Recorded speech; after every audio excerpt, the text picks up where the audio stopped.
কলা নিয়ে নিছি ছিলি, কলা দিছি একটা, আর এই যে দুধ দিয়ে দিলাম, গুঁড়া দুধ। এই যে বেশি দিব না, এরকমই দিব, যে যেরকম খেতে পারেন। বেশি করে দিলে আরও স্বাদ বেশি হবে, দরকার নাই সবসময় দুধ মুধ খাই, অত স্বাদ করার দরকার নাই, এই স্বাদ হয়ে যাবে মেলা। এই যে গুঁড়া দুধ, আর এই যে কোকো পাউডার দিয়ে দেবো 1 চামচ।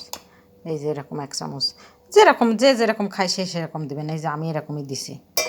এটি ব্লেন্ডার করবো এখন। আমি চিনি খাইনি, যেহেতু কলা মিষ্টি, প্রচুর মিষ্টি, এর জন্য চিনি দিনি। আবার দুধও হালকা মিষ্টি, এর জন্য চিনি দিনি। এই যে এইভাবে ব্লেন্ডার করে নিব।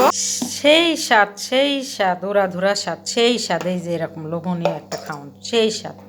এত স্বাদ কনের কথা না, আপনারা বানায় খাবেন এইভাবে, সেই স্বাদ। চিনি ছাড়া আমি চিনি খাইনি কিসের জন্য, মিষ্টি বিস্কিট মিস্কিট ইডাউডি খাই সবসময়, তো ফলমূল খাই, এর জন্য চিনি খাইনি।